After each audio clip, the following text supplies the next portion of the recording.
Very good morning to all of you. Screen दिख रहा है सबको?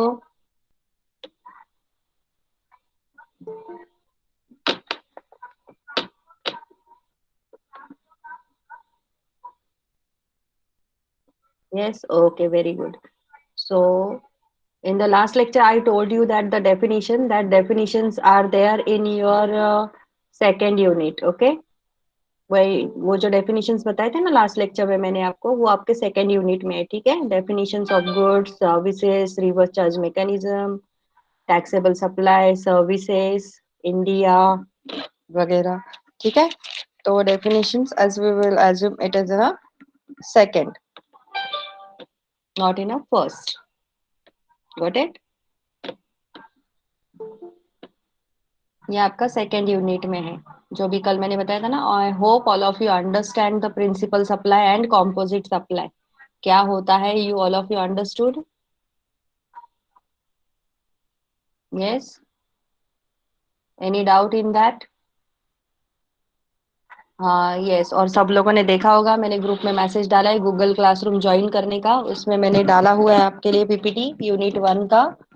ठीक है, तो उसमें से आपको क्या करना है, नोट्स बनाना है वो पॉइंट वाइज। ठीक है, और ये डेफिनेशंस का फोटो आज डाल दूंगी मैं। तो डेफिनेशन का असाइनमेंट का भी मैं अलग से आपको गूगल क्लासरूम में असाइनमेंट दूंगी, तब आपको स्टार्ट करना है। ठीक है, कोई हार्ड एंड मतलब यहाँ पे कोई डिफिकल्टी नहीं है, जो दिया हुआ है जो फोटोज में भेजूंगी उसी में से देख के आपको डेफिनेशंस लिखने का काम करना है, सिर्फ पढ़ के लिखना है आपको। ओके, तो I think it is not difficult for you. Okay, छोटा छोटा डेफिनेशन है and you have to understand. And in the last lecture I told you the definitions. Okay, जो डेफिनेशंस नहीं पता है वो मैं बता देती हूँ। ठीक है, स्मॉल स्मॉल डेफिनेशन, जैसे कि सेंट्रल टैक्स क्या होता है। बराबर, सेंट्रल टैक्स मतलब क्या? The tax which is charge और levied on the central goods and service tax. Central goods and service tax पे जो लेविड होता है that is under section 9 under the CGST act, उसे बोलते हैं central tax. Okay, integrated tax क्या है? मैं इंटीग्रेटेड टैक्स मतलब ऐसा इंटीग्रेटेड टैक्स जो कि इंटीग्रेटेड जीएसटी टैक्स करके लेविड होता है under the integrated GST act. बराबर। देन ई कॉमर्स ऑपरेटर कौन सा डेफिनेशन है? ई कॉमर्स ऑपरेटर का डेफिनेशन है। ई कॉमर्स ऑपरेटर कौन होता है? क्या हुआ, किसका माइक ऑन हुआ? ई कॉमर्स ऑपरेटर।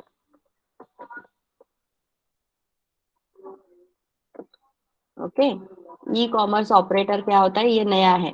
बराबर, ई कॉमर्स ऑपरेटर आपने सुना है क्या? नहीं सुना है। Who is E commerce operator, ये कौन होता है?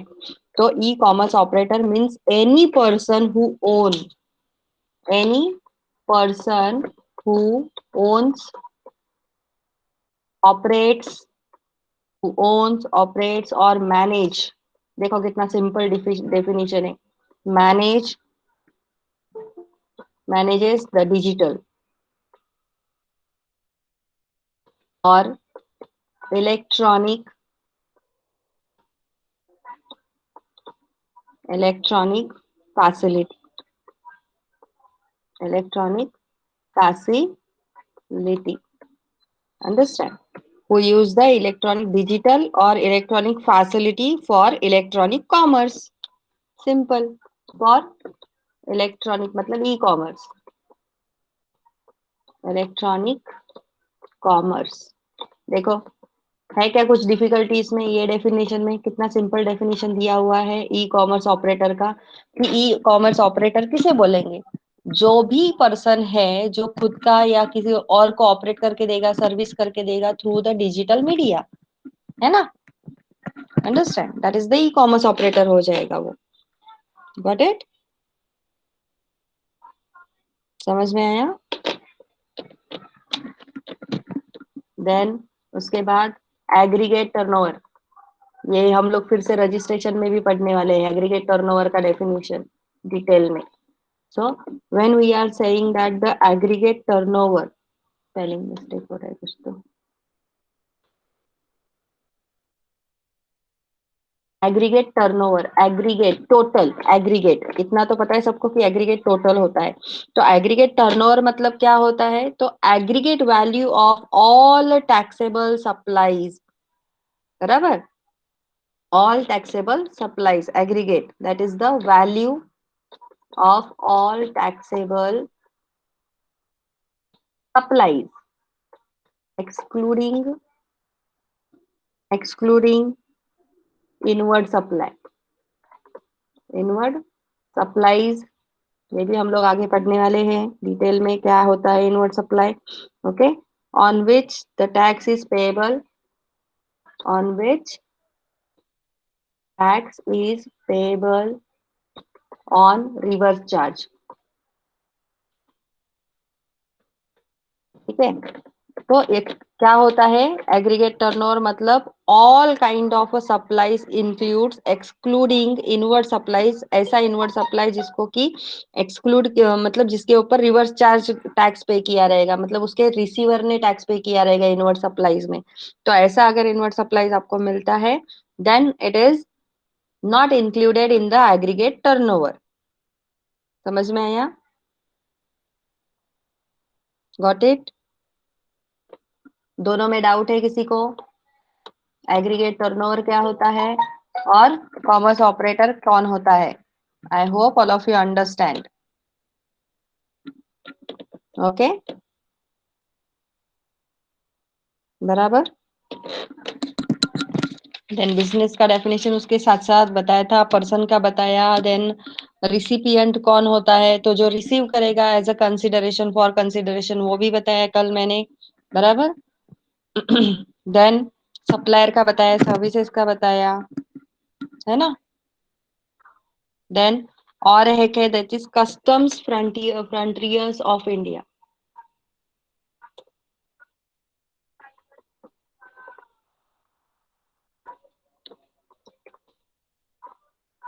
ऐसा एक वर्ड दिया रहेगा आपको ट्रांजैक्शन में, कहीं पे भी अगर ऐसा वर्ड दिया रहता है तो फिर इसका डेफिनेशन आप क्या समझोगे, क्या रहेगा इसका डेफिनेशन, अंडरस्टैंड? तो वो हमें देखना है कि कस्टमर फ्रंटियर्स ऑफ इंडिया मतलब क्या होता है, कि कस्टम का जो एक एरिया रहता है जहां से हम लोग कस्टम चार्ज वगैरह करते हैं ना, गुड्स इंपोर्ट करते हैं, तो जो कस्टम का एरिया होता है उस एरिया के बारे में यहाँ पे डेफिनेशन दिया हुआ है आपको under section 2 of the custom act 1962 में।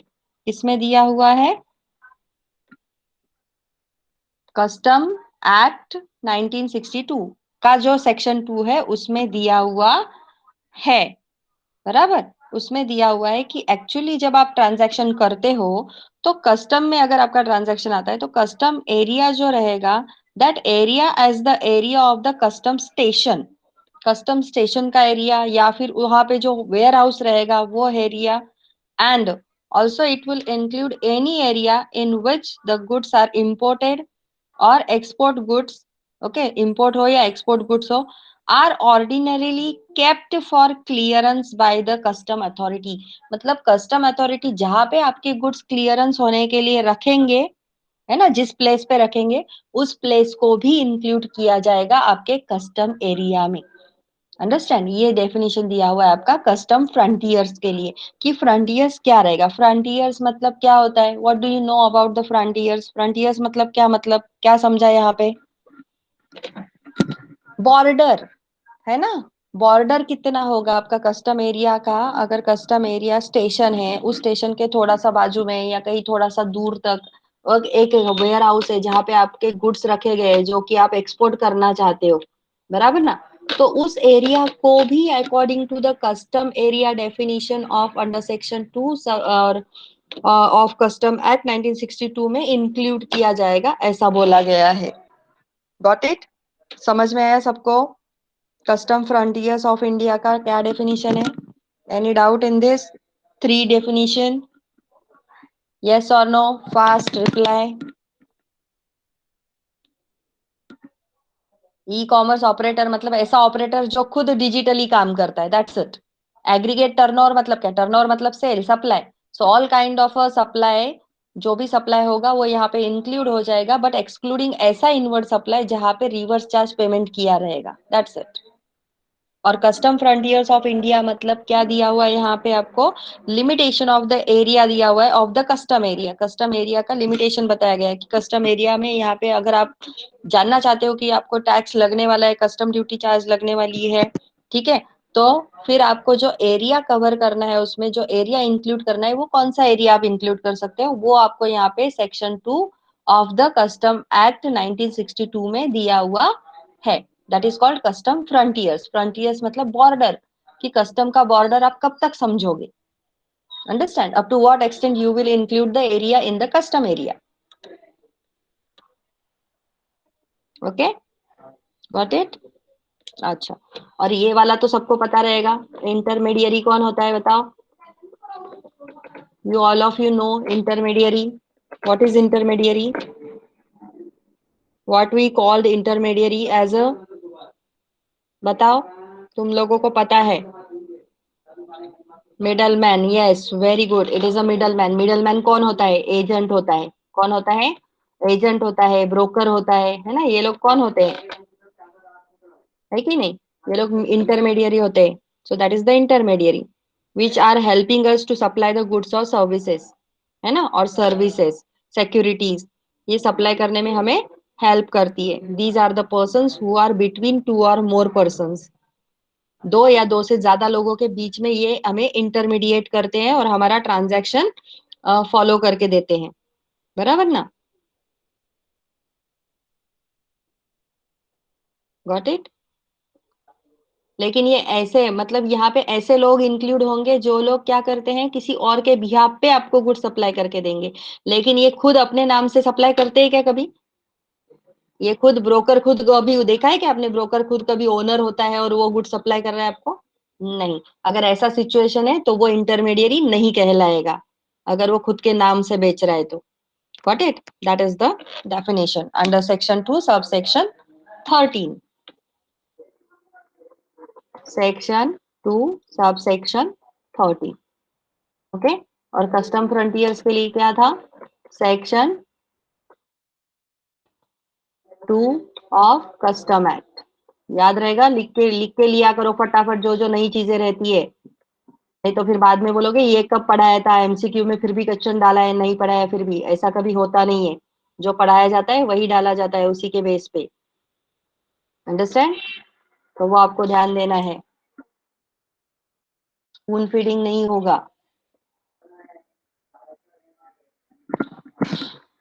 Okay,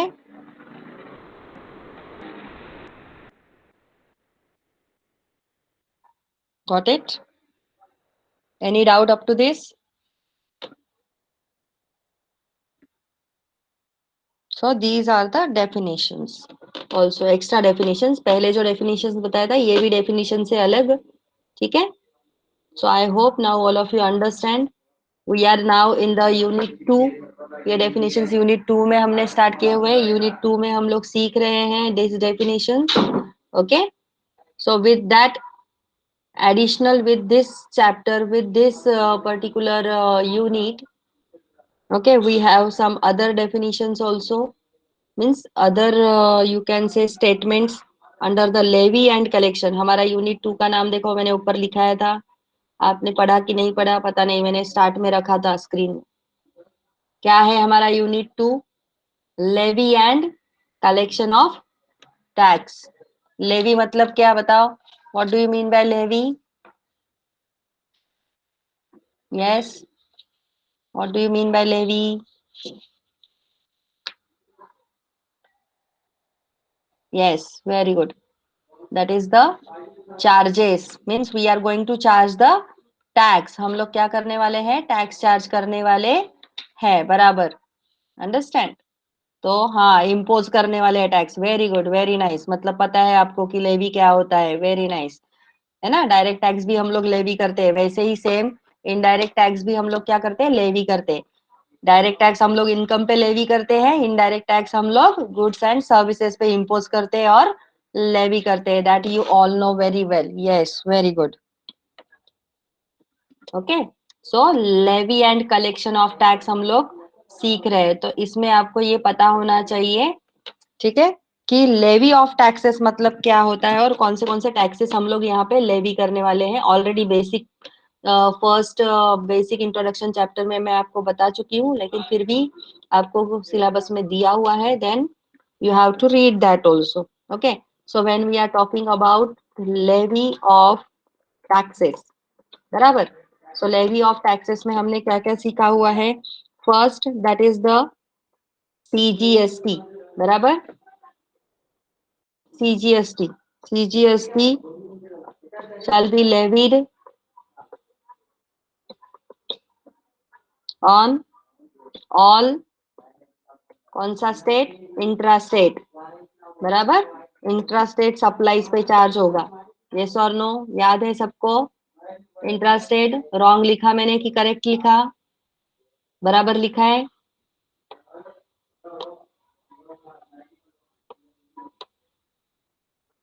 we are talking about CGST first. Okay, CGST को हम लोग चार्ज करेंगे, कब चार्ज करेंगे? जब वहां पे इंट्रा स्टेट ट्रांजेक्शन होगा तब CGST आता है ऑब्वियसली। देन और कौन सा आता है? SGST, SGST shall be levied, कब लेविड करते हैं?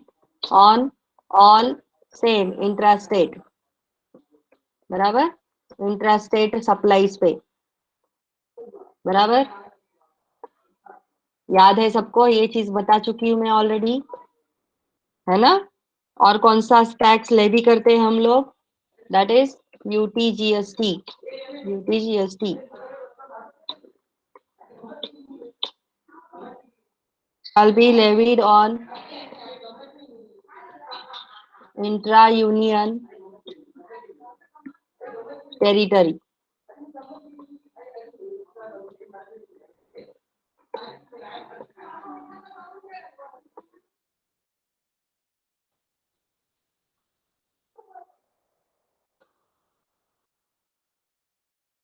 ठीक है? UTGST यूनियन टेरिटरी, जब यूनियन टेरिटरीज में ट्रांजैक्शन होगा इंट्रा, तब क्या क्या चार्ज होगा? क्या चार्ज होगा? CGST एंड UTGST, बराबर। SGST चार्ज नहीं होगा क्योंकि उनका खुद का कोई स्टेट लेजिस्लेचर नहीं होता है। आई hope all of you remember that thing which already we have learned in the unit 1. Yes or no? Have you remembered that? Then last one, that is IGST. IGST shall be levied when on all, yes, very good, on all inter state supplies. जब भी inter state supplies की बात होगी तो क्या charge होगा? IGST charge होगा। ये मेन चीजें हैं, ये मेन बातें हैं जो आपको ध्यान रखनी एंड तक, बराबर। इसके ऊपर हम लोग प्रैक्टिकल सम्स भी करेंगे, बड़े बड़े सम्स भी है, छोटे छोटे सम्स भी है, बराबर। इंट्रास्टेट क्या होता है, इंटरस्टेट क्या होता है, ये आपको पता होना चाहिए। When we are levy CGST, when we are levy SGST, when we are levy UTGST, so that all things you know clearly and I hope it is clear to all of you, है ना? Simple है, समझ में आया?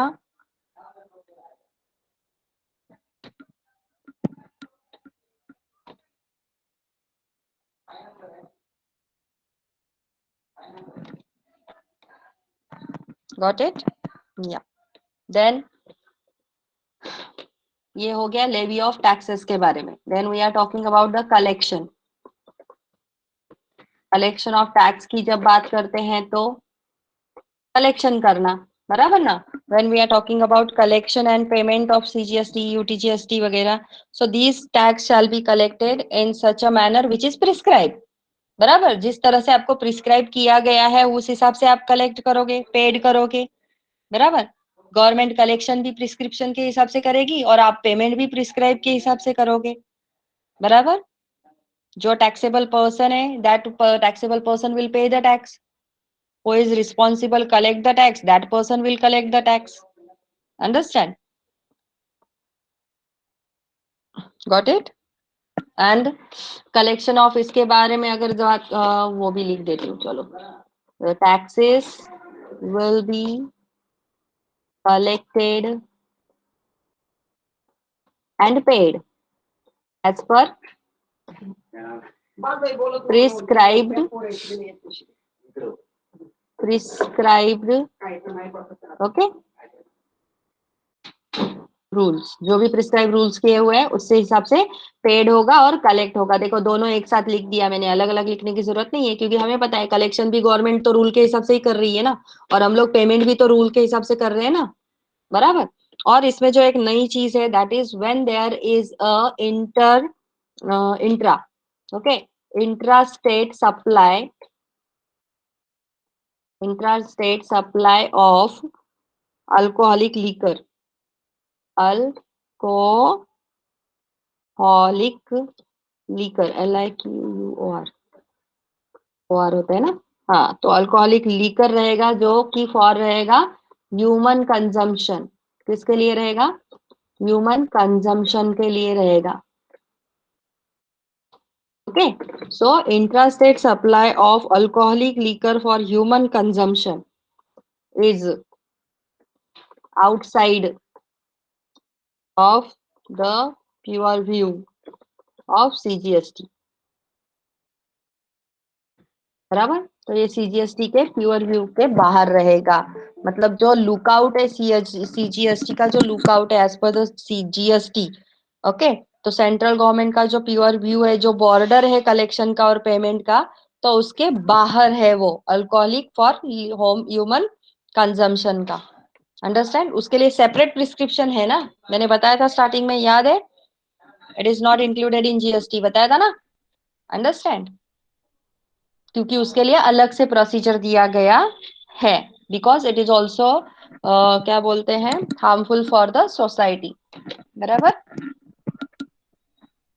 तो इसके लिए अलग से जो भी है, इसीलिए उसको आउटसाइड रखा गया है, CGST के आउटसाइड है वो।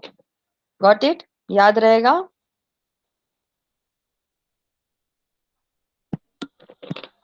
देन नेक्स्ट वन है, दैट इज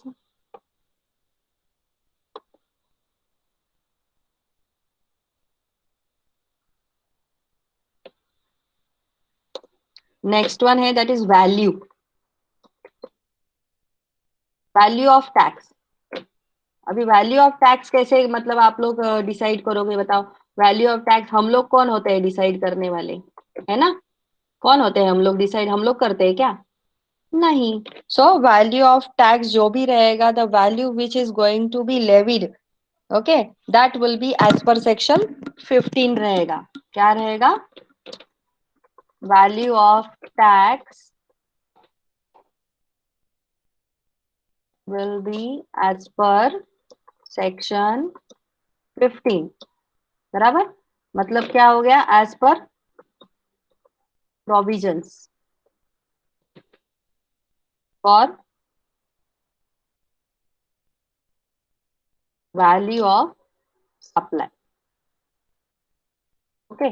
तो वैल्यू ऑफ सप्लाई का जो सेक्शन 15 दिया हुआ है for the calculation of the value, okay, of that particular tax, कि हमें कितना परसेंट वैल्यू उसके ऊपर चार्ज करना चाहिए वगैरह, वो जो दिया हुआ है उसके हिसाब से चार्ज करेंगे। देखो, जैसे कि place of supply, time of supply क्या होगा, कौन से प्लेस पे जब एक्टिविटी होगा, कौन से प्लेस पे बराबर चार्ज किया जाएगा, और कौन से टाइम पे चार्ज किया जाएगा GST, इसके लिए जैसा कैलकुलेशन और प्रोविजन दिया हुआ है, वैसे ही आप वैल्यू कैलकुलेशन के लिए भी आपको प्रोविजन दिया गया है, कि आपको अगर टैक्स कैलकुलेट करना है तो वो कौन से बेस पे करोगे, आप कैसे करोगे।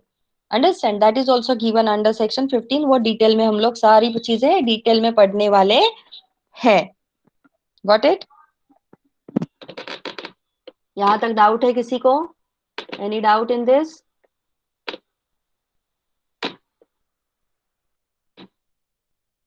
ऑल ऑफ यू अंडरस्टैंड, सब क्लियरली, देखो क्लियरली सारी कंसेप्ट मैंने बताया आप लोगों को, तो क्लियर हुआ क्या सारे कंसेप्ट, एक बार देख लो जो भी लिखा हुआ है, पढ़ो।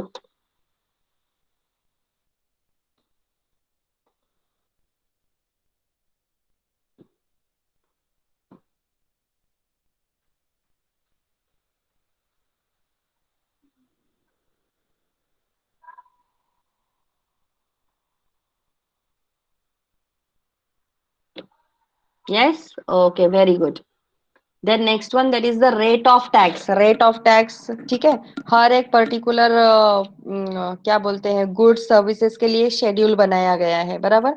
उस शेड्यूल में पर्टिकुलरली गुड्स इंक्लूड होते हैं, वो भी आगे बताऊंगी मैं, इसी चैप्टर में है शायद से आपको, ठीक है, कि कौन से गुड्स है, उसके ऊपर कितना परसेंट रेट ऑफ चार्ज लगाया गया है, ठीक है। तो वो आपको मैं बताऊंगी, जिसमें schedule 1, 2, 3, 4, 5, 6, 7 schedules are given. Understand? So according to that 7 schedules, the different goods are bifurcated, goods and services, and according to that, the rates are charged or imposed on that. So the rates for the जो CGST रहेगा या जो भी GST रहेगा, that will be notified by the government. जो भी government ने notified किया हुआ है, 0% है या 0.12% है या 1.5% है, 2.5% है, 18% है या 28% है, what? Okay. So maximum rate when we are talking about, अभी रेट आपको समझ में आ गया कि रेट होता है एक टैक्सेस का चार्ज करने के लिए, कि हम लोग परसेंटेज वाइज चार्ज करते हैं। सो द मैक्सिमम लिमिट जो रहेगा, understand, maximum limit for, maximum rate बोलते हैं, चलो लिमिट किया जाए, maximum rate, okay, for any intra और इंटर, दोनों लिखा, देखो, इंट्रा हो या इंटर हो, बराबर, इंट्रा और इंटर स्टेट ट्रांजैक्शंस, चाहे कोई भी ट्रांजैक्शन हो, इंटर हो या इंट्रा हो, the maximum rate for these transaction will not exceed 40%। Understand? 40% से ज्यादा टैक्स नहीं होना चाहिए, वेदर इट इज इंट्रा और वेदर इट इज इंटर। मतलब ज्यादा से ज्यादा मैक्सिमम, अगर आईजीएसटी आप चार्ज कर रहे हो, आईजीएसटी, तो आईजीएसटी चार्ज कर रहे हो तो कितना होगा, पूरा 40% आएगा। और इंट्रा अगर चार्ज कर रहे हो, तो इंट्रा अगर चार्ज कर रहे हो तो आप कितना होगा, देखो, इक्वल करोगे तो 40% आना चाहिए। तो इंट्रा और इसको सीजीएसटी और एसजीएसटी को देखो तो दोगे तो लास्ट मैक्सिमम क्या होगा, 20-20% होगा, बराबर ना। 20-20% आएगा दोनों के लिए, 20-20, दोनों के दोनों मिलके फिर 20-20 खेलेंगे, क्योंकि 20 से ज्यादा करेंगे तो मैक्सिमम रेट 40 से ज्यादा हो जाएगा। तो वो तो अलाउड है ही नहीं ना, बोला ना, गवर्नमेंट ने आपको प्रोविजन दिया, पहले ही बोल दिया रूल्स में कि आप उससे ज्यादा नहीं ले सकते, बराबर। Got it? I hope all of you understand. 40% से ज्यादा नहीं होना चाहिए।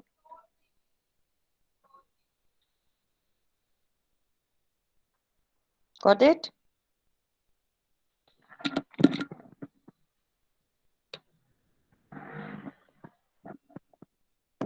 Any doubt up to this? ये पूरे स्लाइड में किसी को डाउट है अभी? समझ में आया सारे स्लाइड में क्या समझाया मैंने, लेवी ऑफ टैक्सेस वगैरह?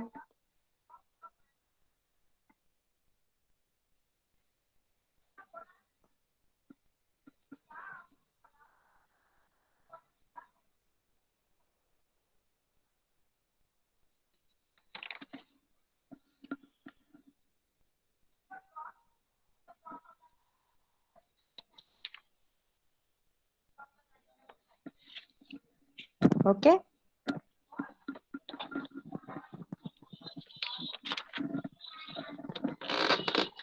ओके, चलो तो फिर आगे बढ़ते हैं।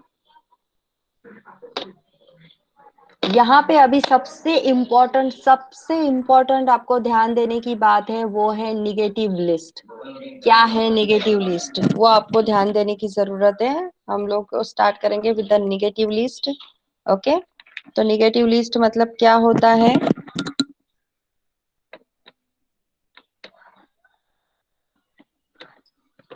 निगेटिव लिस्ट मतलब ये यहाँ पे जो लिस्ट दिया हुआ है, ये लिस्ट को हम लोग जीएसटी में इंक्लूड नहीं करते। ये क्या हो जाता है, that comes under the negative list. Whatever the items you are looking here, that items are not chargeable to GST.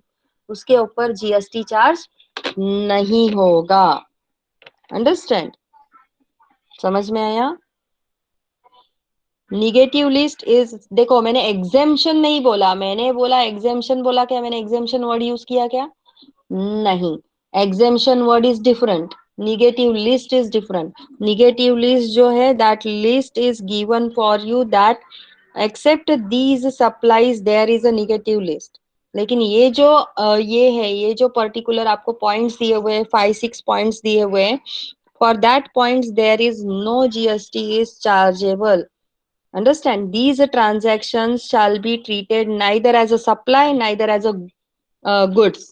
ये ऐसी लिस्ट है, इसीलिए उसको निगेटिव लिस्ट में डाल दिया है। ये ना तो सप्लाई है, ये ना तो गुड्स है। Understand? These are not a goods, these are not a supply of any particular supply of services. बराबर? तो इन चीजों को ना तो हम लोग सप्लाई ऑफ गुड्स मानेंगे, ना तो सप्लाई ऑफ सर्विसेज मानेंगे, इसीलिए इसको निगेटिव लिस्ट में डाला गया है under the schedule 3। Got it?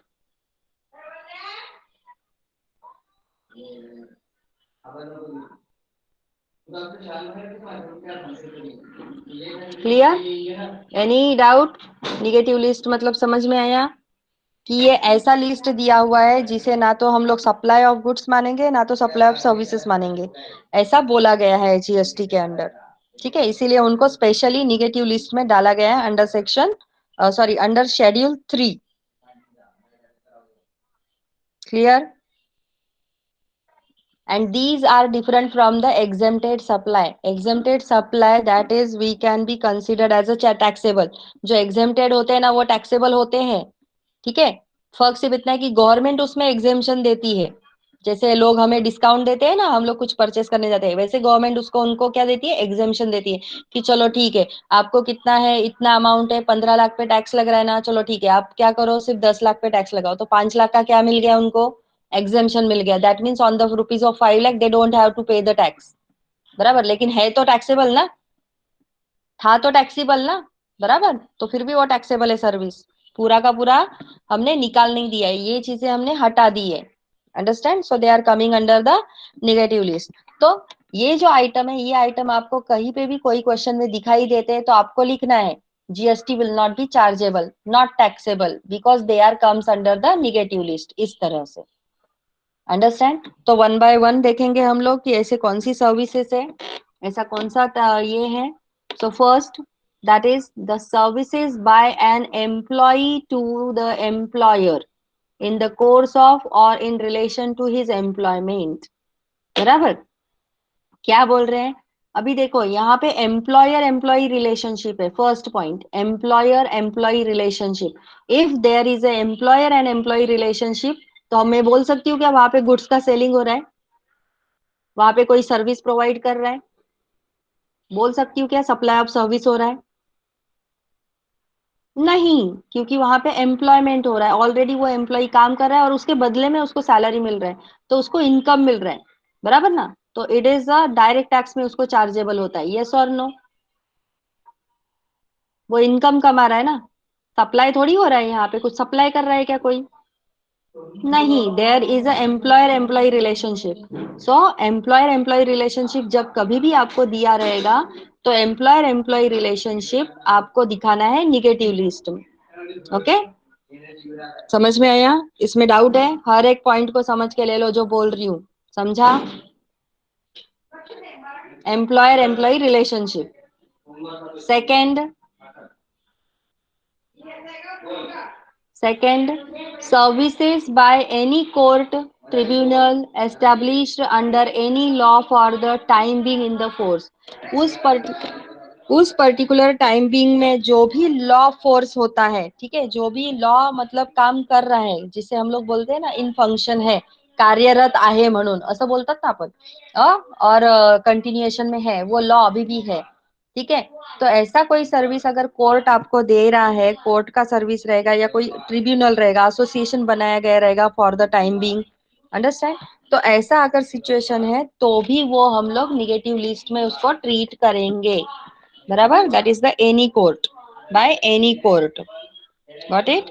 Then third one, services of funeral, burial, crematorium, mortuary, including transportation of the deceased। ये जो चीजें होती है ये सबको पता है। फ्यूनरल होता है, ब्यूरियल होता है, क्रिमेटोरियम होता है ना, मॉर्चुरी होती है। तो वो जो होता है उन लोगों को आने जाने का जो खर्चा होता है, ट्रांसपोर्टेशन होता है। देखो, कोई आदमी अगर मर गया तो उसको मरने के बाद क्या करते हैं, एम्बुलेंस में लेके जाते हैं ना शमशान भूमि तक। शमशान भूमि तक लेके जाते हैं, उसको दफनाते हैं या फिर जलाते हैं या फिर उसका वो ये बनाते हैं, क्या बोलते हैं उसको, देखो वर्ड अभी मुझे याद नहीं आ रहा है। क्रिश्चियन लोगों में बनाते हैं, ठीक है। तो वो ठीक है, मॉर्चुरी या क्रेमेटोरियम में भी। तो I am sorry if I did wrong, pronounce wrong और whatever. Okay, but these kind of services you should understand only the services, what kind service is this। तो ऐसे सिचुएशन में ये जो सर्विस होता है ना, तो इसके ऊपर वो जो एम्बुलेंस वाला पैसा लेता है ना, तो वो आपको ये नहीं बोलेगा अरे भाई तूने टैक्स नहीं ये दिया मुझे, इसके ऊपर टैक्स दे करके। उसके ऊपर टैक्स नहीं होता है, वो उसको सप्लाई नहीं मानते हैं, और ना तो वो गुड्स है जो कि सप्लाई किया जा रहा है, और ना तो वो सर्विस है जो दो दी जा रही है अंडर द जीएसटी। तो इसीलिए उसको निगेटिव लिस्ट में डाला जाता है। All of you understand? Any doubt in this three? फटाफट फटाफट रिप्लाई करो, any doubt in this three? समझ में आ रहा है मैं क्या बोल रही हूँ? निगेटिव लिस्ट में ये हमेशा याद रखना है, क्योंकि क्वेश्चन सॉल्व करते समय आपको ये चीजें पता होनी चाहिए कि कौन से चीजों पे जीएसटी बिल्कुल नहीं लगती और जिसको हम लोग सप्लाई नहीं मानते हैं। ये पता होना चाहिए कि क्यों नहीं हम लोग उसे टैक्स लगा रहे, क्योंकि हम लोग उसे सप्लाई मानते ही नहीं है। आप खुद सोचो ना, ये क्या सप्लाई ऑफ गुड्स वगैरह है क्या? नहीं है। अंडरस्टैंड? सप्लाई ऑफ गुड्स भी नहीं है, सप्लाई ऑफ सर्विस भी नहीं है वो। Then next one, that is the sale of land and subject to clause B of paragraph 5 of schedule 2 of sale of building। ये आपको दिया जाएगा, ये इंफॉर्मेशन है ना जो मैंने अभी इतना पढ़ा, आप बोलोगे ये क्या है, पता नहीं, समझ में नहीं आ रहा है क्या है ना। लेकिन आपको सिर्फ इतना या ध्यान रखना है कि जब कभी भी सेल ऑफ लैंड की बात होती है और वहां पे अगर आपको क्लॉज बी दिया हुआ है, पैराग्राफ 5 शेड्यूल 2 में अगर सेल ऑफ बिल्डिंग किया गया है, ठीक है, सेल ऑफ लैंड किया गया है इस क्लॉज के अंडर, ये डिटेल इन्फॉर्मेशन दिया हुआ रहेगा आपको क्वेश्चन में अगर पूछा जाता है तो। Okay, so no need to worry, आपको सिर्फ ध्यान रखना है कि ये इन्फॉर्मेशन अगर है तो उसे हमें क्या करना है, निगेटिव लिस्ट में हमें ट्रांसफर करना है। दैट इज निगेटिव, उसके ऊपर जीएसटी नहीं लगेगा। Got it? समझ में आया? Then next one, fifth one, that is the actionable claims. Actionable claims जो होता है, actionable claims other than the lottery लिखा है, देखो, other than the lottery betting and gambling, क्योंकि लॉटरी बेटिंग गैम्बलिंग वो अदर लिस्ट में आता है, यहाँ पे नहीं आएगा। ठीक है, तो वो गैम्बलिंग, लॉटरी और बेटिंग छोड़ के जो भी एक्शनेबल क्लेम्स होते हैं, जैसे कि डिबेंचर होता है कि नहीं, सिक्योरिटीज होती हैं, तो वो जो एक्शनेबल क्लेम्स होते हैं, that actionable claims are also treated in a particular negative list। Okay, समझ में आया? जहाँ पे हम लोग क्लेम कर सकते हैं, वो हम लोग जैसे जैसे क्वेश्चन पढ़ेंगे आपको समझ में आएगा कि कौन सी सर्विसेज होती है। आपको ध्यान देना है कि actionable claims will come under the negative list, and lottery betting gambling ये निगेटिव लिस्ट में नहीं आएगा। That you have to remember. Clear? समझ में आया? ओके। और यहाँ पे जो कोर्ट का दिया हुआ है, देखो कोर्ट के अंडर ये तीन टॉपिक्स दिए हुए हैं, जैसे कि मैंने बताया कि services given by any court tribunal establish under any law. जो भी कार्य रहता है, जो मेंबर ऑफ पार्लियामेंट रहते हैं, देखो, जो मेंबर ऑफ पार्लियामेंट काम करते हैं, मेंबर ऑफ लेजिस्लेचर काम करते हैं, पंचायत काम करती है, म्युनिसिपैलिटी काम करती है, अदर लोकल अथॉरिटीज काम करती है, ग्राम पंचायत काम करती है कि नहीं? Okay, so on that particular situation these are not services।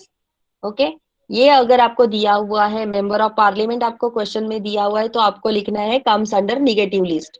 समझ में आया? Member of parliament, member of legislature, member of panchayat, member of municipality. 30% of tax lotteries, आपको यहाँ पे परसेंटेज बताने की जरूरत नहीं है। We are not reading direct tax. Maybe आपने डायरेक्ट टैक्स में पढ़ा रहेगा कि लॉटरी पे 30% टैक्स रखता है ना? आपको पूरा ध्यान देना है कि आप अभी इनडायरेक्ट टैक्स पढ़ रहे हो। Got it? यहाँ पे टैक्स हमें परसेंटेज दिया हुआ नहीं है, हमें परसेंटेज ऑफ टैक्स दिया हुआ नहीं है कि लॉटरी पे कितना चार्ज होता है। क्लियर? तो वो ध्यान में रखो।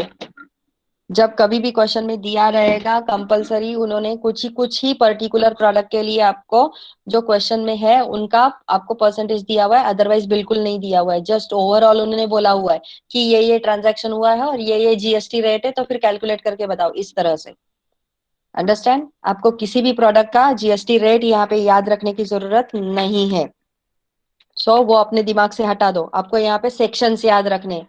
जहां जहां पे मैं सेक्शंस बता रही हूँ आपको, वो सारे सेक्शंस आपको याद रखने हैं। शेड्यूल, सेक्शंस, जो भी बताए। Okay, so all of you got it, what is negative list?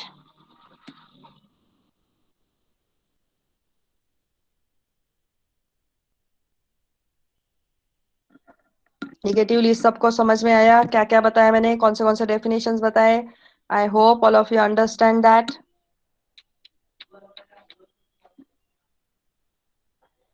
पक्का?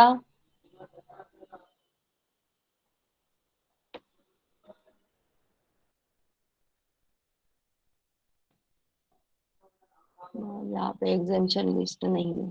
चलो, ठीक है। नेगेटिव लिस्ट आपको समझ में आ गया, आई होप सो। देन आपको शेड्यूल रेट बता देती हूँ इसके बाद में। Okay, that is the GST rate schedule. GST rate schedules for goods and services. Okay, so first one, schedule 1। Schedule one में जो भी लिस्ट ऑफ गुड्स दिए रहेंगे, list of goods, they will be at a nil rate. क्या रहेगा उनका? Nil rate रहेगा। कौन से इस पे चार्ज होंगे वो? नील रेट पे चार्ज होंगे, मतलब उसको क्या बोलते हैं? 0%। बराबर, 0% बोलते हैं उसको, nil rated. Then second one, schedule 2। अभी शेड्यूल वन में कौन से गुड्स दिए हुए हैं? शेड्यूल वन में जो हमारी नेसेसिटी होती है, देखो जो हमारी बहुत ही नेसेसिटी चीजें होती है उनके ऊपर टैक्स नहीं लगता। जैसे कि देखो, बेसन है, फ्रूट्स है, मिल्क है ना, सॉल्ट है, बिंदी है, सिंदूर है, नेचुरल हनी है, बैंगल्स है। बराबर। अभी यहाँ पे आप बोलोगे सिंदूर और हनी बैंगल्स का क्या है? ये सिंदूर और बैंगल जो होती है हमारा इंडियन जो ट्रेडिशनल है उसमें बहुत ही इंपॉर्टेंस मायने रखता है कि नहीं? लेडीज के लिए, हर लेडी के लिए ये बहुत इंपॉर्टेंट होते हैं, बेंदीज और बैंगल्स, जिनके बगैर लेडीज होती है क्या कहीं पे इंडिया में घूमती हुई? नहीं। तो इसीलिए यहाँ पे ये जीरो रेटेड में डाला दिया है, इसको रेट नहीं लगता है, जीएसटी नहीं चार्ज होता है। then printed books, then precious metals like नहीं सॉरी, प्रीशियस मेटल यहाँ पे नहीं आएगा। जो भी राखी बनाई होती है, देखो राखीज बनाई होती है without any precious metal, simple वाला राखी जो रहता है वो राखी, उसके ऊपर कोई टैक्स नहीं लगता। देन हम लोग कोई भगवान की मूर्ति वगैरह परचेस करते हैं, है ना, आइडॉल्स वगैरह, स्टोन का, मार्बल का, वुड का, है कि नहीं, हमारे घर में शो पीस रखने के लिए, तो वो भी मंदिर में रखने के लिए मूर्ति परचेस करते हैं, तो वो भी, उसके ऊपर भी टैक्स नहीं लगता है, जीरो रेटेड होता है, वो नील रेटेड होता है। सो that is the schedule first में आता है। देन सेकेंड, शेड्यूल टू के बारे में अगर बात करेंगे तो शेड्यूल टू का जो लिस्ट ऑफ गुड्स है, वो list of goods is chargeable as a, कितना परसेंट चार्ज होता है? 0.25%। देखो कितना कम परसेंट है चार्जेस, 0.2% ओनली चार्ज होगा उसके ऊपर।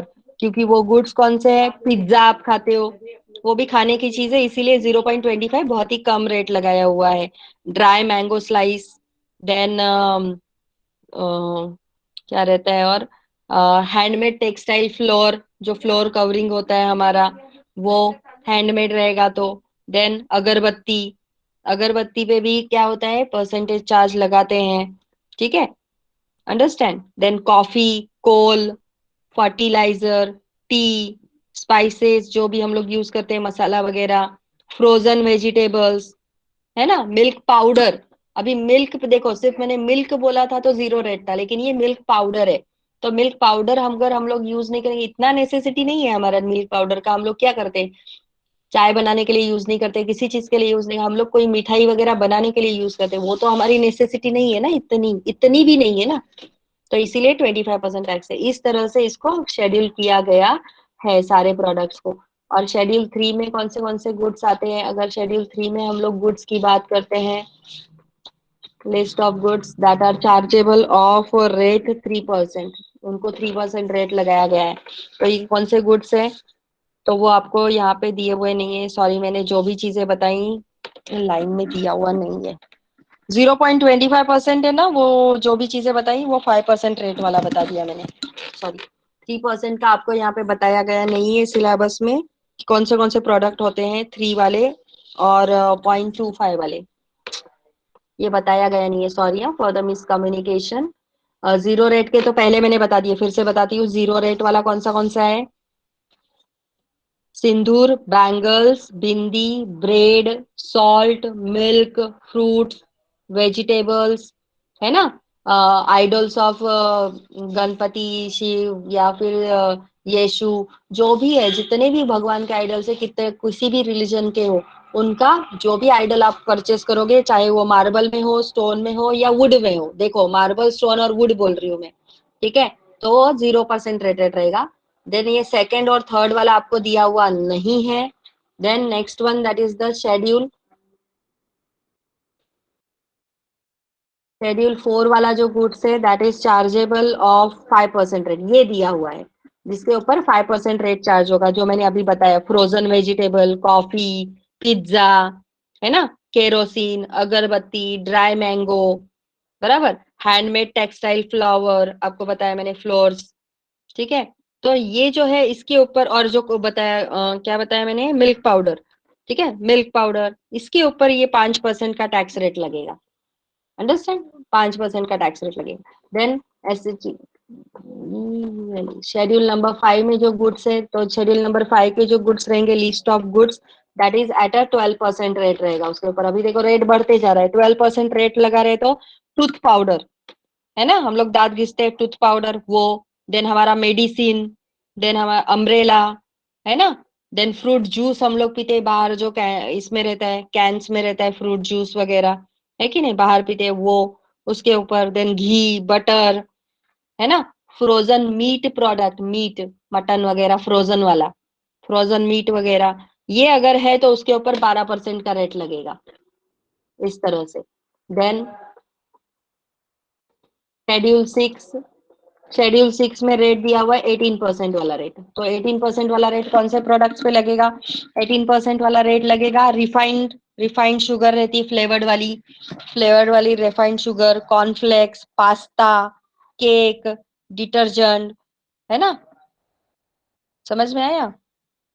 लाइटिंग फिटिंग वगैरह जो हम लोग लगवाते हैं, ग्लास मिरर वगैरह वो, आइसक्रीम, है ना, सॉस वगैरह यूज करते हैं हम लोग, विनेगर वगैरह यूज करते हैं, बराबर, फैन यूज करते हैं, मिनरल वाटर यूज करते हैं, बराबर, डिओड्रेंट्स यूज करते हैं हम लोग, ऑयल दे च्युइंगम यूज करते हैं, शैम्पू यूज करते हैं, हेयर शैम्पू, बराबर, समझ में?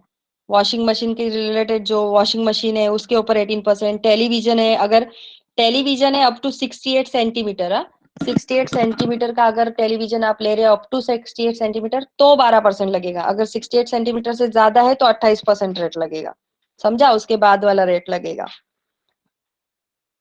हम्म, समझ में आया? ग्रेनाइट फ्लोरिंग वगैरह, मार्बल का फ्लोरिंग आप करवाते हो, देन कुकर्स यूज करते हो, स्टोव्स यूज करते हो अलग अलग, है ना, गॉगल्स यूज करते हो, बाइनाकुलर्स यूज करते हो, कोकोआ बटर यूज करते हो, आर्टिफिशियल फ्रूट यूज करते हो, आर्टिफिशियल फ्लोर यूज करते हो, फ्लोर्स, बराबर, फ्लावर्स यूज करते हो, स्टेशनरी आइटम्स यूज करते हो, क्लिप्स वगैरह, है कि नहीं, डीजल इंजन पार्ट्स यूज करते हो, इलेक्ट्रिकल बोर्ड्स यूज करते हो, पैनल वायर्स, है ना, रेजर्स, दाढ़ी करने के लिए रेजर्स यूज करते हो ना, रेजर ब्लेड, तो वो रेजर ब्लेड, ये 18% में आता है। Multi functional printers, doors, Windows, aluminium का फ्रेम लगाते हैं हम लोग हमारे घर में विंडोज को वगैरह, वो, ये सारी चीजें 18% में आएगी। And last one that is the schedule 7। Schedule 7 में जो चार्ज होगा दैट इज द 28% चार्ज होगा। कितना? 28%। So slab of 28% is given. Okay, so slab of 28% is given, that is the कितना होता है? किसके ऊपर लगेगा? पान मसाला। देखो, ऊंचे लोग ऊंची पसंद होता है ना, ऊंचे लोग ऊंची पसंद, आप लोगों ने एडवर्टाइजमेंट देखा है? ऊंचे लोग ऊंची पसंद क्या है वो? हाई है। देखो, इसके लिए उसके ऊपर हाई टैक्स लगाया गया है, क्योंकि वो हमारे लिए ना तो इसेंशियल है ना मिड इसेंशियल है, कुछ भी नहीं है, बहुत ही हाई फाई। आप अपना शो ऑफ करने के लिए, अपना स्टेटस दिखा जताने के लिए आप वो यूज करते हो ना, पान मसाला वगैरह। बराबर। Dish washer, dish washer, dishes आप जो भी साफ करते हो अपने लिए, ठीक है, वो हाथ से ना करते मशीन से साफ करते हो, तो ये क्या है? आपका स्टेटस बता रहे हो आप, है ना। वेटिंग मशीन्स होता है वेट का। Then paint, cement, vacuum cleaners, high high level के, है कि नहीं? वैक्यूम क्लीनर्स भी इसमें आता है 28% वाले में। मोटरसाइकल्स, बराबर, ऑटोमोबाइल्स वगैरह सब इस पे 28% चार्ज होता है। यस, हाई हाई परफ्यूम्स जो आप इंपोर्ट करवाते हो वगैरह, वो तो ज्यादा हाई होता है उसके ऊपर। Okay, understand? So these are the schedule. I hope all of you understand. Any doubt up to this? Next lecture से हम लोग सम स्टार्ट करेंगे सर्विसेज का। मैंने निगेटिव लिस्ट बताया। एग्जेम्पशन अलग से सिखाने के बजाय अच्छा है कि जो भी एग्जेम्पशन है वो मैं आपको क्वेश्चन में सिखाऊं, तो ज्यादा से ज्यादा क्वेश्चन हमारे सॉल्व हो जाएंगे। अंडरस्टैंड? वैसे भी तुम लोग खुद तो करने वाले हो नहीं। अंडरस्टैंड? तो हम लोग साथ साथ में करेंगे। क्वेश्चन में दे दिया करूंगी, आप लोगों को एडवांस में क्वेश्चन लिखना है। Got it? समझ में आया? क्वेश्चन लिखना है और उस क्वेश्चन को मैं यहाँ पे आपको ऑनलाइन सॉल्व करके बताऊंगी पीपीटी में, टेबल फॉर्मेट में। Got it? So I hope all of you understand. Any doubt? कोई किसी को कुछ पूछना है?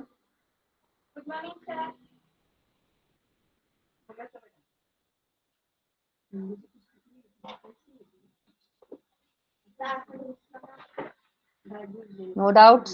Okay, very good. So we will stop here for the day and we will meet in the next lecture, that is on the Monday. Okay, तो उसके पहले मैं एक क्वेश्चन दे दूंगी आपको लिखने के लिए, 2 क्वेश्चंस। तो वो